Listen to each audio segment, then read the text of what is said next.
A couple months ago, I had the idea to only watch horror movies in the month of October.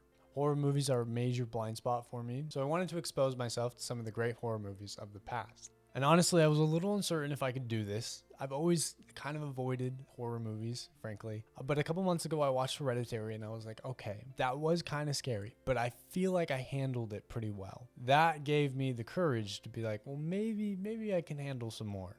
So I went and looked at all the streaming services and I compiled a list of all the horror movies that I could potentially watch in the month of October. And now we're going to rank those 20 movies that I watched this month. Let's dive on in.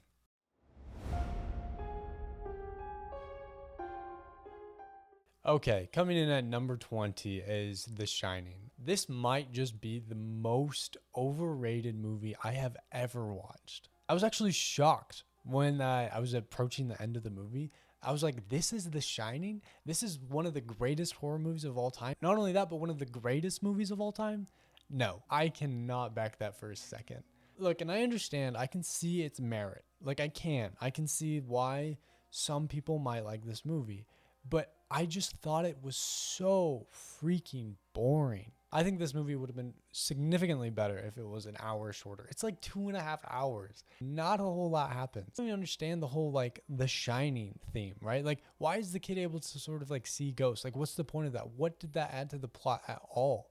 It didn't add anything. I mean, like the main thing that happens is Jack Nicholson's character goes crazy, right? Because they're living in a haunted hotel. Like if the kid had sort of like saved the day because of his gift, that would have made sense, but he doesn't do anything. And I don't know if it's different in the book or not. I was just so surprised that it added nothing to the plot. It's honestly pretty underwhelming.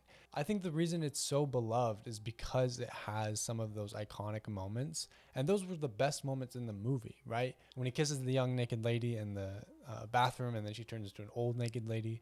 Like, that was really great. Later, when he's like, here's Johnny, like, that was also solid stuff. But I also even found, like, in the third act, it was a little boring. In the chase scene, like, in the maze, I was like, okay, all right, let's move on. Like, I'm not feeling the tension at all. The runtime is just so long and it just bogs the movie down. It's not interesting or fun at all.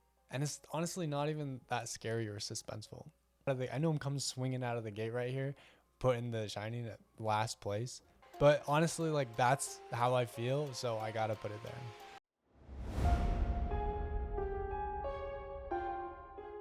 Next, we have Companion. This is a 2025 film directed by Drew Hancock, starring Sophie Thatcher. And this one's not really a horror movie. Honestly, it's more like a thriller, but it's got some horror vibes to it. I thought it was more interesting than The Shining. Like, I felt like there was more things going on, but it also was kind of just none of the characters were that compelling or interesting. It was okay. You know, like, it was okay. It's not a movie I would ever want to watch again. I don't have too much to say about this movie, honestly. One of the first movies I watched in the month, and honestly, it was pretty forgettable. I'm trying to remember the ending, and I can't even do that. We'll nitpick a little. I felt like she was pretty dumb for a robot.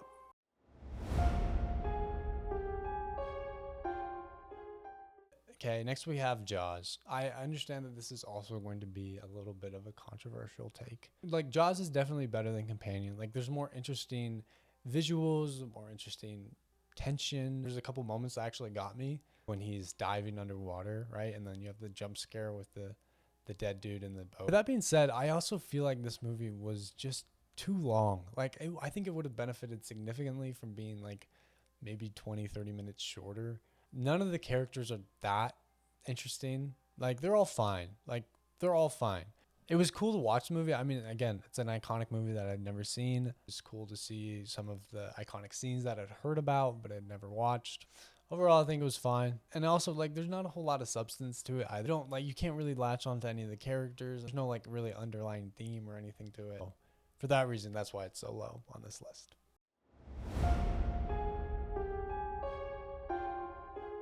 So I watched the 28 Days trilogy, actually, a part of this. Next, we have 28 Weeks Later. And I know everyone's going to be freaking out, saying, oh, I can't believe you put Shining and the Jaws below 28 Weeks Later. And honestly, I put the 28 Weeks Later higher because of its rewatchability. I just feel like it's more entertaining, and there's a couple decent scenes in the movie. It's not a great movie. Like really, it's not that great, and it's also kind of boring. The beginning of the movie is really, really solid. Some of the scenes later in the end of the movie are also pretty good, just for aesthetic, not really like character. But it is also like dumb. It has a lot of dumb moments. Him kissing his infected wife is so freaking stupid.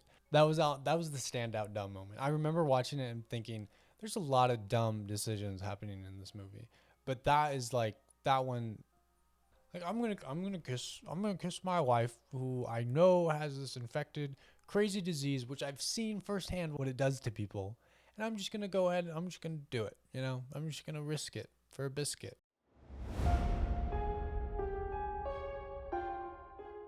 Next, we have Texas Chainsaw Massacre. This one's slightly better than 28 Weeks. I have mixed feelings about this movie because I understand why it was such a big hit. It showed some graphic and hard to watch scenes that no one had really ever seen before. Started off the slasher genre. It's not graphic with its gore, but it like definitely was a step above what was being made at the time. Like none of like the kills are that hard to watch. I think what is hard to watch is actually when they're like when they kidnap the main girl, have like the weird half alive dead grandpa.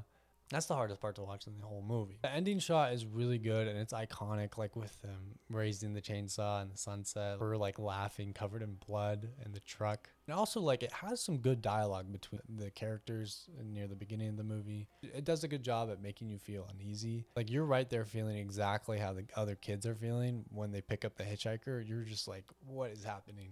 It's not one I would seek to watch again, but I definitely see the merit behind this movie and why it was such a cultural phenomenon.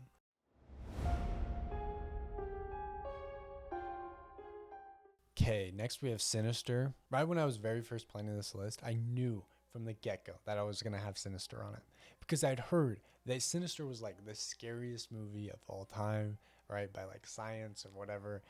And as I was watching more horror movies throughout the month, I got about halfway through and I was like, you know what? I think I'm ready. I think I'm ready to take on Sinister. So let's watch it. Let's do it. And unfortunately, its reputation precedes it.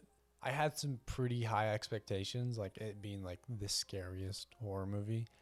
And honestly, I was kind of let down. It didn't reach the expectations that I had set for it, unfortunately, which I understand is not like totally an appropriate way to judge a movie. I can't really help but not let it taint my view of this movie. I thought it was fun. Maybe even watch again. Maybe like if someone really wanted to watch it. Honestly, not that entertaining. It's not that scary. It's not that fun of a watch. It's sort of a classic haunting movie with, you know, some twists, the filming of the deaths and whatnot. And I think the ending is actually pretty good. The ending's probably the best part of the whole movie. Yeah, that's about it for Sinister.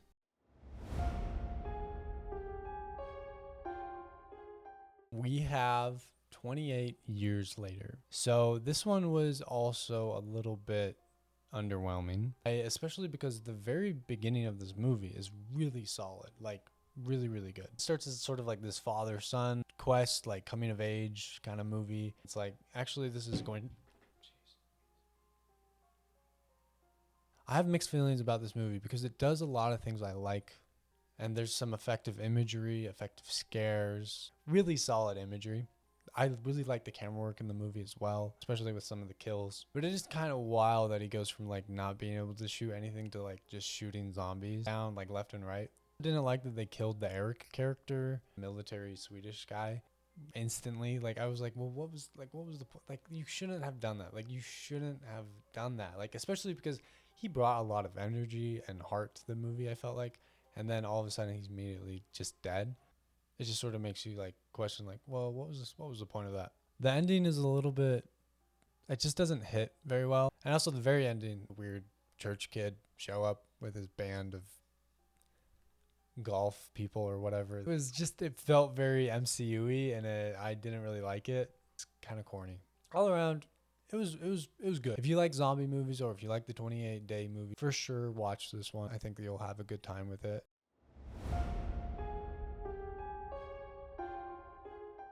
Next we have Saw by James Wan. There's a couple movies I watched this month that I was kind of taken aback by, and I was like, okay, what did I just watch? And Saw was one of them. I know that me saying that Saw was kind of, out there. I know that there's going to be so many people that are like, oh, Saw is like not even bad. Like, what are you talking about? It's fine. It definitely was out there for me. I actually felt like there was some effective scares in the movie as well, effective tension. Stuff in the bathroom was unsettling and uncomfortable. I do wish that the movie was like focused more on puzzles. Oh, you can actually escape from this and you can get out.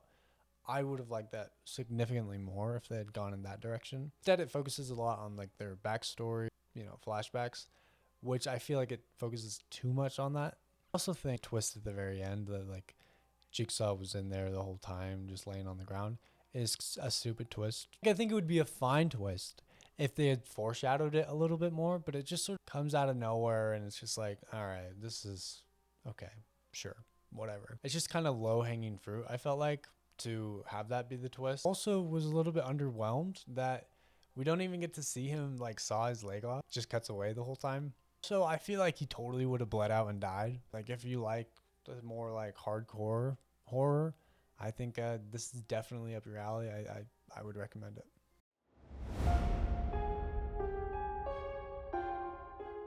Okay, 12th place, we have The Exorcist. This is one that I knew I was going to watch from the very beginning as well. And it's because I knew just how much of a cultural phenomenon this was when it came out. I mean, it was like Titanic numbers when it came out in December of 1973. This movie had America in a strong grip. Everyone wanted to go see this movie. Everyone was talking about it. It was huge, huge. And you see why. This movie just went above and beyond and showed viewers just what could be on the movie screen. They had a lot of rules of what could or couldn't be shown in the movies. And Psycho was like the first movie to sort of break the mold. And so if Psycho was the movie to like knock on the door, The Exorcist like broke the door down. There's actually a lot of moments in this movie that I quite enjoy, but I do have my problems with this movie. First, it's kind of slow. It's kind of slow, and I feel like they could have taken everything out with like the detective, police officer little story. Could have took all of that out. I think they could have took some of the stuff out with the main priest dude and focused it a little bit more on the mother and daughter. And so the movie, it feels a little bit long. It feels a little slow. I mean, it's a slow burn. It does have payoff. My other complaint is this movie kind of just feels like, hey, what can we put on the movie screen that will shock viewers? And I think that that's ultimately what it was. And I think it knows that. This movie like flip-flops from being like wildly boring to wildly wild. Like this is a movie I for sure see the merit behind it. And I for sure see why it was such a big deal when it came out. And it's a movie I would recommend to anyone who likes movies. For sure watch this. I don't love it, but it is good. I mean, there's a reason why this is the movie that's on the top of basically every single horror movie list to ever exist. It's either always number one or number two, for sure, every single time.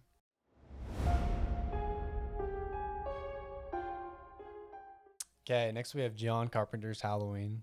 This movie's pretty good. I mean, you can tell this movie had like zero budget when it was made. I even heard a story that the Michael Myers mask was like $1.50 that they just bought at a Halloween store. Some of the things I like about this movie is there's the iconic musical score for sure. I think they use Michael Myers pretty effectively with like just his imagery. I do think they overdo it a little bit, which takes away some of the tension. But the kills are pretty solid. Not amazing, but solid. Also, the ending's pretty solid. It's the last 30 minutes are pretty entertaining. Some of my complaints is zero explanation on how he escaped. I also was kind of confused about why he was trying to kill all these teenagers. And I guess like you don't have to know that to enjoy the movie, but it seems kind of weird that he's going after these teenagers. But yeah, I mean, I don't have too much to say about this movie. It's pretty good. Okay, top 10 here.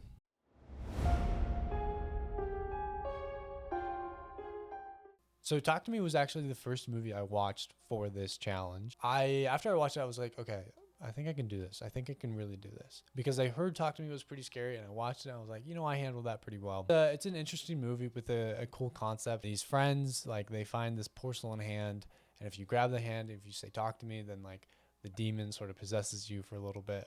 It's actually kind of it's fun and it's a little goofy of a movie. Like it's still has that tension. It still takes itself Seriously. The ending's really great, satisfying conclusion for sure. There's a couple gross out moments that you're like, oh, okay. They're kind of awesome in a weird sense. I mean, overall, Talk to Me, it's a fun movie. Like, it's one that I feel like you could just put on with your friends. It's not too over the top. And I think that makes it more approachable for the average viewer.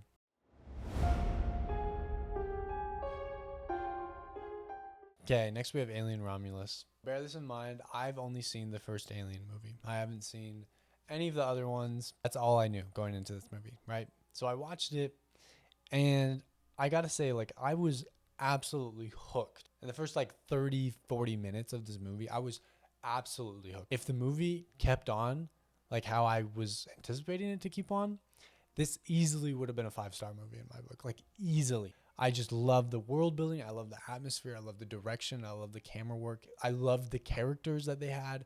They all had like really great chemistry. I was just so on board. And then the movie, it kind of shoots itself in the foot. I've seen online people compare Alien Romulus to The Force Awakens. Honestly, that's a really apt description. If this movie had chosen to be its own thing instead of just a remake of the first movie, I would have, oh my gosh, absolutely adored this movie. As you're watching it, you slowly realize, oh, it's just going to be the first movie again.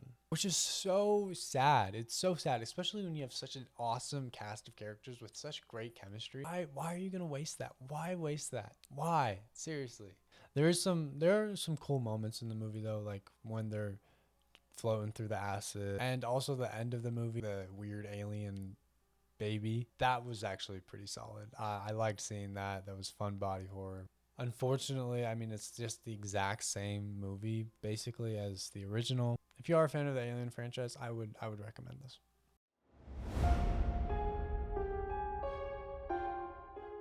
I gotta say, Silence of the Lambs is quite good. I think the movie is a little bit weak in the first half. It moves a little bit slow. But I have to say, like, the last 30 minutes of this movie is genuinely terrific. Actually really gripping, like what they do with the tension at the end of the movie. I mean, all around, just like a solid movie. Like, it's one I would definitely watch again.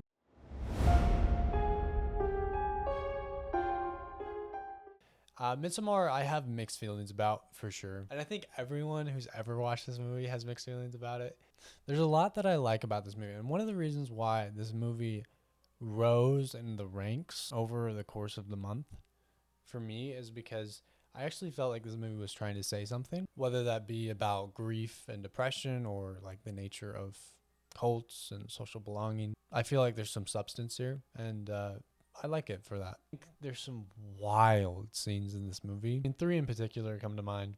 I mean, it is one I would watch again. It is a little long, which puts a barrier to rewatchability. I mean, this is also a movie that I watched and I was just like, what did I just watch? But I mean, like, overall, like, I had a good time with it, and it's super well shot. It's a beautiful looking film. Like, actually incredible camera work in this movie. That's actually part of the reason why it's so good, because you have this amazing, beautiful imagery contrasted to these horrific things happening on screen. Makes it such a good juxtaposition. Also, I have to shout out Will Poulter's character. He is like so freaking funny in this movie. Midsommar is a movie I would definitely recommend.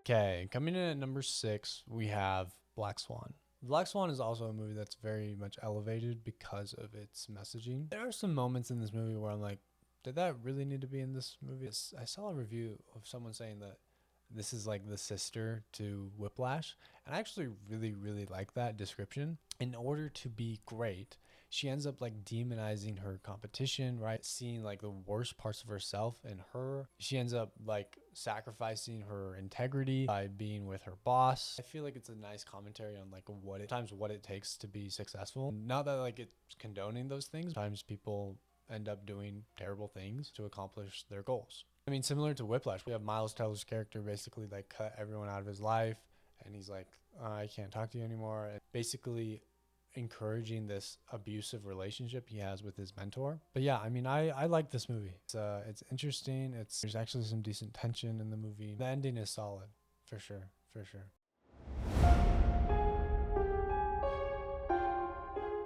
Okay, coming in at number 5, we have 28 Days Later, a classic zombie movie. There's not a lot of like things that are going to catch you off guard. Basically, what you expect to happen happens in the movie. This is something I've talked about before. Just because a movie's predictable doesn't mean it's bad. It just means it's predictable, right? It's the same reason why people watch rom-coms over and over again. Like 90% of the time, they're going to end up together. Like maybe 95% of the time.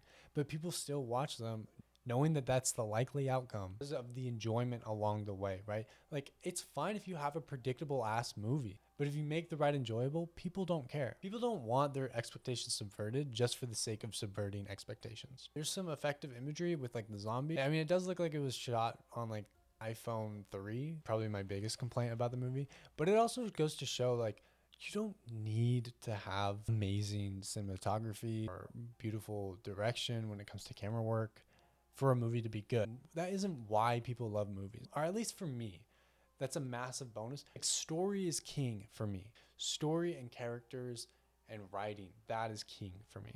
If you can make those things good, and that's what 28 Days Later does, is those things are good in the movie. And so therefore, it makes for a good ass movie, even though the camera work is not that great. Empty London shots are like really great.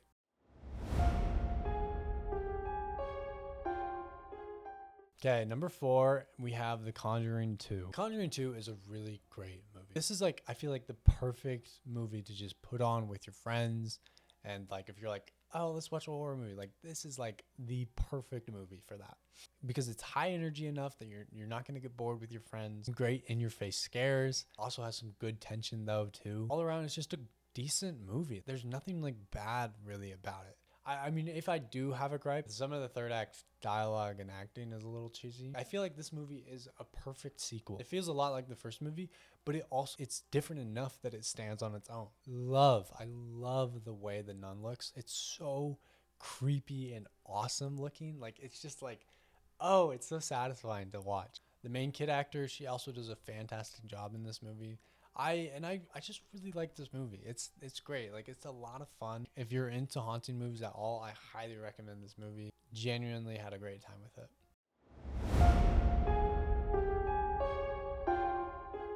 Okay, we're coming up on the top 3. Coming in at number 3, we have Seven. I know some people will be like, well, Seven's not really a horror movie. And honestly, that's fair. It's more of a crime thriller with horror elements. I did come into this movie already knowing like the reveal, like what's in the box, right? I still quite enjoyed this movie. It's a really, really well made movie. Brad Pitt and Morgan Freeman, I think their dynamic is quite good. The atmosphere of this movie is actually really solid. It's eerie, it's unsettling. It has that like that city grime feel to it. The last 20 minutes of this movie are also like, that's phenomenal. I mean, the whole tension of like what's in the box scene is great. But I think like the conversation before that scene in the car is even better. It's not my favorite David Fincher movie. I still think Zodiac is definitely better, but I got a big kick out of this.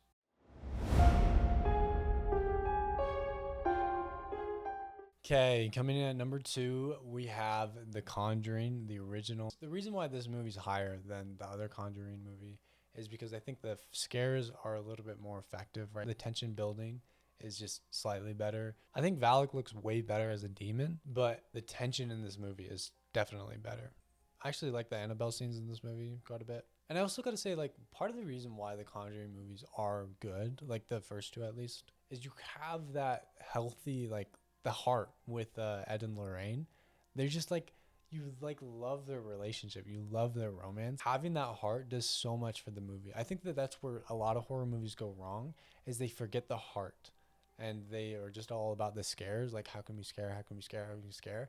And then they forget to have any sort of heart, and that's what drags the movie down. The Conjuring doesn't forget that. And James Wan, he delivers here. This is a fantastic movie. Highly recommend for anyone who likes horror movies.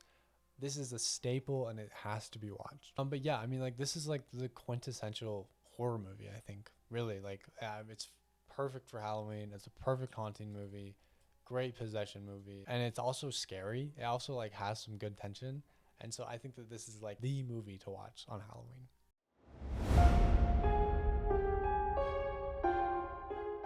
Okay, coming in at number 1, we have The Substance. I have to say, I am genuinely blown away by this movie, and maybe that would be less so if I had seen like The Thing or The Fly before this movie, but I am shocked at this movie. Like, I've never seen anything like this before. This movie genuinely, this movie knocked me off my feet. Like, that's just the best way to put it. I'm shocked by just how much I like this movie. Only improved. It only improved. I mean, Demi Lovato or Me Moore and Margaret Qualley, they both bring it in this movie. But the production in this movie, they bring it. The direction, the camera work, prosthetics, the makeup team, like all of that is just excellent in this movie. And I think it was Universal that passed up distributing this movie, which they took a massive L. I also adore this movie because it does have some great underlying themes in it, whether that's like drug abuse or, you know, learning to be okay with aging, the sexism, double standard for women in Hollywood, or vanity. All four of those are like very deep messages in this movie. And I think you can watch this movie and have all sorts of different takeaways from it. And that's what makes it so great. You have the deep messages, but you also have like a good ass movie. If you haven't seen this movie and you're willing to watch some minor spoilers, I do highly recommend this movie. The Substance is a 5-star movie. There you have it. That's the list. Those are the ranking of the 20 horror movies I watched this month. Please let me know what you thought. Please let me know some of your favorites down below. I'd love to hear it. And let me know where I went wrong. Let me know your ranking of these as well. I had a blast doing this video. It was actually like way fun. And subscribe for more content like this.